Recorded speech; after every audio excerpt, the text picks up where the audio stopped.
Un feliz sábado a todos nuestros amados hermanos que nos escuchan hoy 10 de abril para la lección número 2, conceptos básicos del pacto, para memorizar.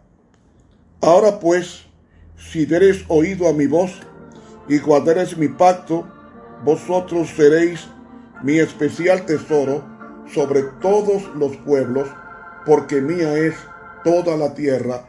Éxodo 19:5. Padre, gracias porque el sábado es parte del pacto proclamado en el monte Sinaí y reposado desde la creación por el Creador divino hasta que tu pueblo continúe guardándolo, no solamente aquí, sino cuando tú vengas en gloria, continuarás guardándolo en cielos nuevos y en tierra nueva. Oración agradecida ofrecida a ti por medio de tu sangre en Jesucristo. Amén. Para hoy sábado, segundo repaso. La epístola a los Hebreos explica en cada detalle cómo la ley ceremonial del antiguo pacto prefiguraba la realidad del nuevo pacto. El ritual del santuario, teniendo la sombra de los bienes venideros, como lo dice Hebreos, el ritual del santuario, teniendo la sombra de los bienes venideros, no la imagen misma de las cosas, nunca puede, por los mismos sacrificios que se ofrecen continuamente cada año, hacer perfectos a los que se acercan, según Hebreos capítulo 10. Los sacrificios ayudaban a buscar el perdón. Sus ordenanzas y ritos, de una forma simbólica, prefiguraban la realidad futura. Somos justificados, somos santificados mediante la ofrenda del cuerpo de Jesucristo, una vez hecha para siempre, en Hebreos 10:10. Y los antiguos elementos del culto eran sombra, orientadas hacia el Mesías, prefigurando su ministerio. Así que Cristo es la luz que ilumina y que revela el significado de esos símbolos. Su sacerdocio da a la vez fin y sentido al sacerdocio levítico. Los símbolos quedan superados por la realidad y queda pues abrogado el mandamiento anterior a causa de su debilidad e ineficacia, pues la ley, dice Pablo, nada perfeccionó, y se introduce una mejor esperanza por la cual nos acercamos a Dios en Hebreos 7, 18 y 19. Y en el 22 nos dice que Jesús es el fiador de un mejor pacto. Por eso, en el 25 nos dice, puede también salvar eternamente a los que por él se acercan a Dios, viviendo siempre para interceder por ellos. La ley hace ver la necesidad de ayuda, pero no puede salvar. Condena al transgresor, pero no lo puede cambiar ni liberarlo del pecado. Solamente Cristo salva, transforma y puede darnos la liberación definitiva, según de Corintios 3, del 6 al 11. En su epístola a los Gálatas, Pablo expone las diferencias entre dos situaciones en la historia de la salvación, que se reproducen en el proceso de la conversión. La primera lleva a la segunda, en la que encuentra plenamente su razón de ser. El paso de una situación a otra presenta 4 contrastes.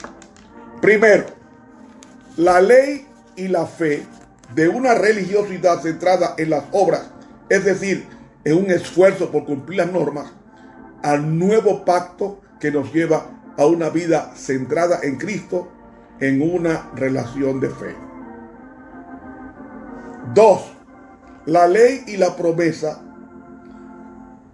de Gálatas 3, del 15 al 19, de un estado de tutela en el que la vivencia moral depende en gran medida de las presiones y la disciplina de la ley, ese viejo ayo, el nuevo pacto nos invita a pasar a un estado de comunión espiritual con Cristo, que es el Maestro eterno. 3. Esclavitud y adopción de Gálatas 4 del 1 al 5, hasta 4 del 1 hasta 5:12. Es decir, de una situación de dependencia esclava frente a una ley no asumida, el nuevo pacto nos lleva a la libertad del Hijo. Y 4, carne y espíritu de Gálatas 5 de 13 al 25. Ante la impotencia del esfuerzo humano para responder a las exigencias divinas, el nuevo pacto pone a nuestro servicio el poder ilimitado del Espíritu Santo. En el mundo helenístico, el ayo, que se pronuncia pedagogos en griego, era la persona encargada de la educación de los niños y solía ser un esclavo que se ocupaba de cuidarlos y llevarlos a la escuela mientras eran pequeños. Cuando el joven alcanzaba la mayoría de edad, ya no necesitaba la tutela del ayo para esos menesteres. Asimismo, la ley tiene la misión de formar y proteger al creyente en su caminar hacia el Maestro definitivo, porque dice que la ley ha sido nuestro ayo para llevarnos a Cristo en Gálatas 3:24. Entonces, la ley, como sistema pedagógico divino, acompaña el crecimiento espiritual del creyente hasta que su relación con Cristo es tal que no necesita otras ayudas. Se trata de dos fases sucesivas, complementarias de un mismo proyecto. Y la superioridad evidente de la segunda trasciende a la primera sin necesariamente anularla. El apóstol Pablo echa mano de una elaborada alegoría basada en la historia de los patriarcas para ilustrar este cambio de situación hasta que Cristo tome forma de vosotros, como dice Gálatas 4:19. Decidme los que queréis estar bajo la ley, ¿no habéis oído la ley? Pues está escrito que Abraham tuvo dos hijos, uno de la esclava, el otro de la libre. Pero el de la esclava nació según la carne, pero el de la libre en virtud de la promesa. Lo cual es una alegoría, pues estas mujeres son los dos pactos. El uno proviene del monte Sinaí, el cual da hijos para esclavitud. Este es Agar, pues Agar es el monte Sinaí en Arabia y corresponde a la Jerusalén actual, ya que ésta, junto con sus hijos, está en esclavitud. Pero la Jerusalén de arriba, la cual es madre de todos nosotros, es libre, pues está escrito: regocíjate estéril, tú que no das a luz, grita de júbilo y clama, tú que no tienes dolores de parto, porque más son los hijos de la abandonada que los de la que tiene marido. Así que, hermanos, nosotros como Isaac somos hijos de la promesa, pero como entonces el que había nacido según la carne perseguía al que había nacido según el Espíritu, así también ahora. Pero, ¿qué dice la Escritura? Echa fuera a la esclava y a su hijo, porque no heredará el hijo de la esclava con el hijo de la libre. De esta manera, hermanos, que no somos hijos de la esclava, sino de la libre. Estad pues firmes en la libertad con que Cristo nos hizo libres, y no estéis otra vez sujetos al yugo de esclavitud. He leído Gálatas 4:21 hasta el 5:1. Al cumplirse en nosotros la promesa de Dios, nos convertimos en herederos efectivos de Abraham. La Jerusalén celestial es nuestra patria porque en ella convergen definitivamente todos los planes de Dios para todas las naciones. La obra de Cristo permite decir a Pablo que, en cierto sentido, ahora estamos libres de la ley por haber muerto para aquella a la cual estábamos sujetos, de manera que sirvamos bajo el régimen nuevo del Espíritu y no bajo el régimen viejo de la letra, Romanos 7:6.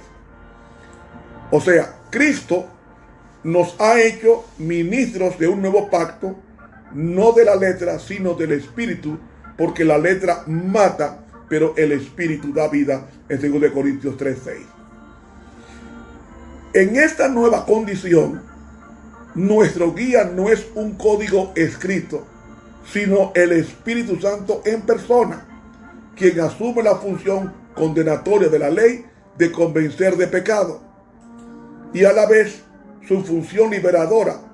Si sois guiados por el Espíritu, no estáis bajo ley, dijo Gálatas 5:18, puesto que ésta ha sido plenamente asumida. Explico. La venida del Mesías inicia una nueva era. La ley y los profetas eran hasta Juan. Este nuevo hecho ilumina todo lo anterior. La ley y los profetas no pierden su valor para el cristiano, sino que cobran pleno significado en la nueva perspectiva que les da la venida de Cristo. Entonces, la epístola a los Gálatas nos enseña que entrar en el nuevo pacto consiste en pasar de una situación centrada en la ley, que en griego se dice nomos, vivida al margen de o en referencia a unas normas, a una situación espiritual inspirada por Cristo. Los Gálatas habían centrado sus esfuerzos en lo que debían hacer o evitar para salvarse, y en vez de buscar a Dios, en Dios su salvación y su transformación interior, habían caído en la trampa de valorar las normas por encima de las relaciones, cayendo así en el legalismo. Y la respuesta de Pablo es clara en Gálatas 5:4, cuando dice la gracia es un motor espiritual de crecimiento mucho más eficaz, porque sin ella la ley nos hace desgraciados, ya que los que por la ley os justificáis, de la gracia habéis caído, dijo. En el nuevo pacto, la ley no es la referencia última del creyente. Nos marca un camino, pero no puede llevarnos al camino. Al contrario, no cesa de condenar nuestros desvíos y fracasos. La ley es un itinerario, una dirección, un reglamento de mínimos, y solo Cristo a la vez camino y meta, como dice Romanos 10:4, que es capaz de llevarnos hasta el ideal. Entre los mínimos de la ley y el ideal divino hay un espacio sin límite para el progreso espiritual. Ahora bien, se ha afirmado que el nuevo y el antiguo pacto se diferencian en que los requerimientos de Dios hacia nosotros han cambiado. El antiguo exigía de Israel la observancia de todos los mandamientos, mientras que el nuevo solo tiene un mandamiento, que es el amor. Y basan esto en Juan 13:34, que dice: un nuevo mandamiento os doy, que os améis unos a otros como yo os he amado. Yo pregunto, ¿es eso así? ¿En qué es realmente nuevo este mandamiento?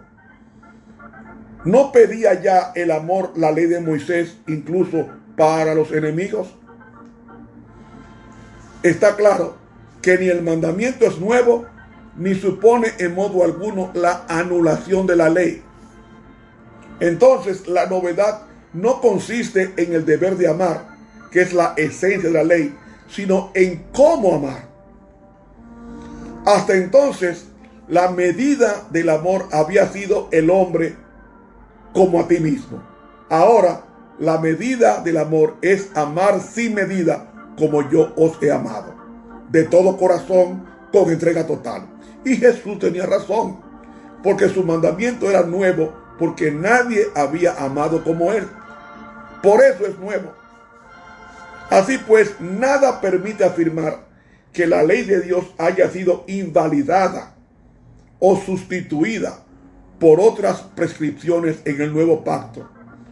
Por una parte, no sería justo que Dios tuviese exigencias morales distintas para un pueblo respecto de los demás.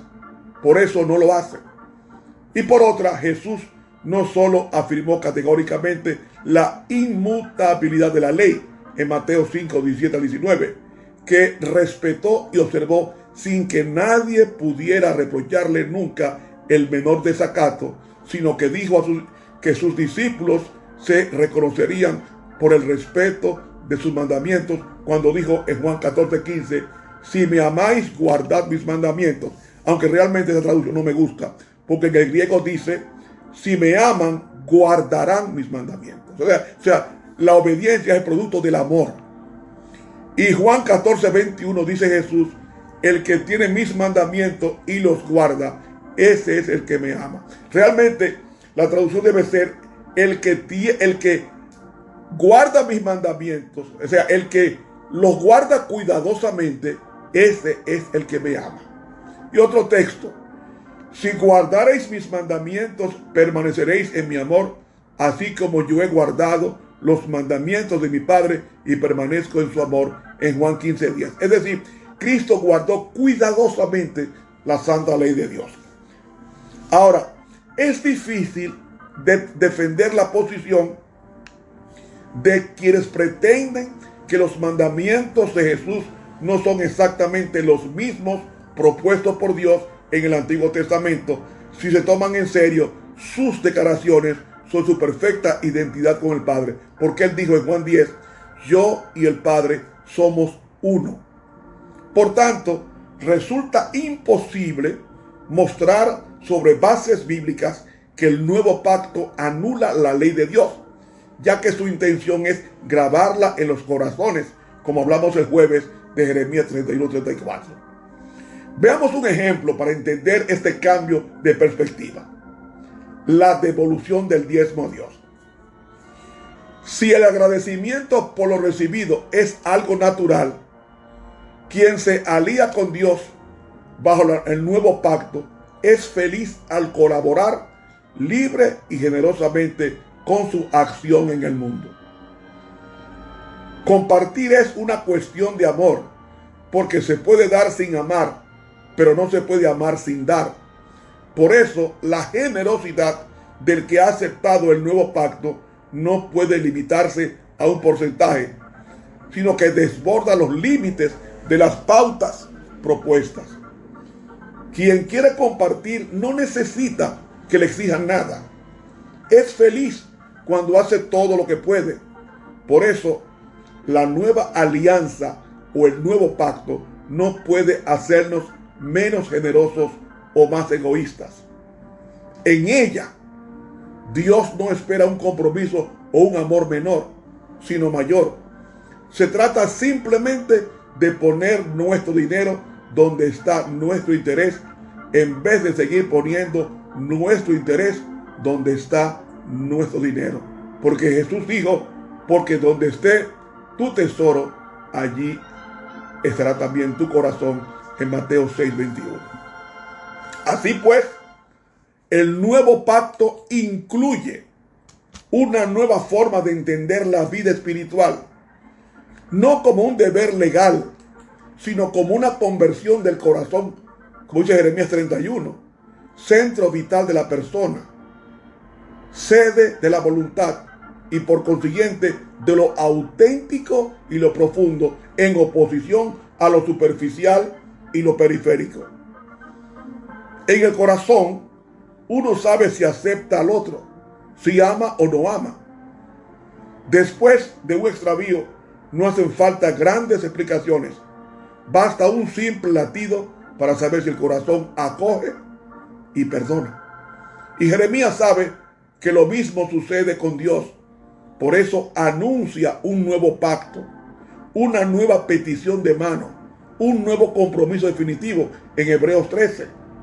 Y el encuentro con Dios tiene lugar en lo más íntimo del ser. Dios nos cita en el corazón y es ahí donde quiere grabar de nuevo su pacto en tablas vivas, sensibles, como un tatuaje, como la impresión imborrable de un gran amor. Y uno pregunta, ¿cómo expresar mejor el carácter íntimo de la relación deseada? Y es que Dios no quiere imponer sus deseos. El amor nunca ha entendido y jamás entenderá de mandatos e imposiciones. El amor verdadero todo lo espera y nunca deja de ser, dice Pablo en 1 Corintios 13. Leemos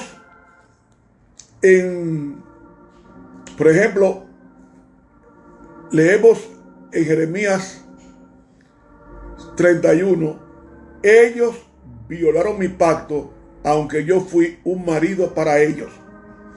En hebreo, los pactos se ejecutan o cortan, indicando así su intención de establecer algo de modo irreversible y definitivo. Vea Génesis 15 para que lo compruebe. El arca del pacto, construido por Bezaleel en Éxodo 35, con madera de acacia forrada de planchas de oro, fue el objeto ritual más sagrado del antiguo Israel y guardada sucesivamente en el lugar santísimo del santuario y en el templo de Jerusalén. Y así el arca recibió simultáneamente los nombres de arca del pacto o arca del testimonio en Éxodo 25, 22 y Números 10, 33. Por cierto, la tradición rabínica supone que el arca fue escondida por Jeremías poco antes de la destrucción del primer templo. Lo que se sabe con certeza es que nadie llegó a encontrarla en el segundo templo. Y hoy todas las sinagogas poseen una lejana réplica del arca para guardar los rollos de la Torá, según el diccionario enciclopédico judío. Hermanos, si antes los sacrificios eran el símbolo del perdón de los pecados, cuánto más, dice Hebreos 9:14, la sangre de Cristo, el cual mediante el Espíritu Eterno se ofreció a sí mismo sin mancha a Dios, limpiará vuestras conciencias de obras muertas para que sirváis al Dios vivo. Así que por eso es mediador de un nuevo pacto, para que interviniendo muerte para la remisión, o sea, perdón de las transgresiones que había bajo el poder primer pacto, los llamados reciban la promesa de la herencia eterna, según Hebreos 9, 14 y 15. Hermanos, quiero llegar a esta consideración.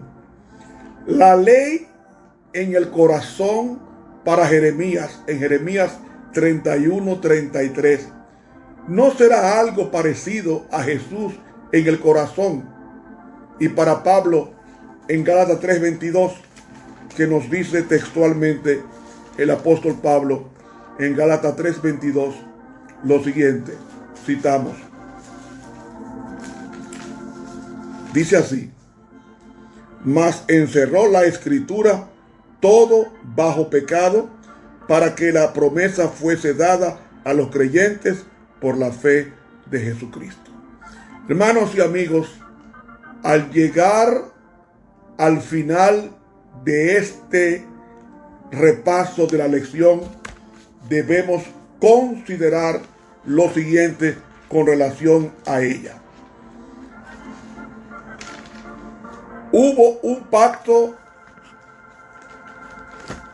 con Noé, y ese pacto con Noé lo encontramos en el libro de Génesis. El primer pacto que hubo fue el pacto adámico. En Génesis 3:15 la simiente prometida. El siguiente pacto fue el de Noé, compuesto de Génesis desde el 6 hasta el capítulo 9. El tercer pacto fue el abrahámico, Génesis 12 del 1 al 3. El cuarto pacto fue el sinaítico, desde el capítulo 19 de Éxodo hasta el capítulo 24. El quinto pacto fue el de Finees, de Números 25 del 10 al 13. El sexto pacto fue el davídico, según Samuel 7 del 5 al 16. Y el séptimo pacto fue el nuevo, o mejor dicho, el renovado, en Jeremías 31 del 31 al 34. Estos 7 pactos es uno solo, un pacto de reconciliación, pero también de andar continuamente con Jesús. Mis hermanos, que Dios nos bendiga, que Él nos ayude a andar en su ley por amor a Él. ¿Por qué? Porque aunque la ley nos salva, es como el espejo que nos revela dónde estamos sucios, y la ley nos manda a Jesús, que sí nos limpia de todo pecado a través de su sangre expiatoria en el Calvario. Que Dios te bendiga. Te habló por hoy el profesor Ramón Romero. Al andar con Jesús en su fulgida luz, en mi senda su gloria veré, y su voz he de oír, pues promete vivir con aquel que obedezca por fe. Su santa ley obedezco por fe, y feliz en mi Cristo yo por siempre seré.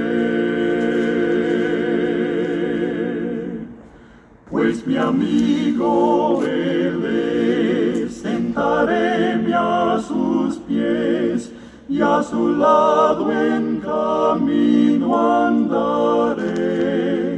Si algo hay que cumplir, o si hay donde de ir, sin temor obedezco por fe.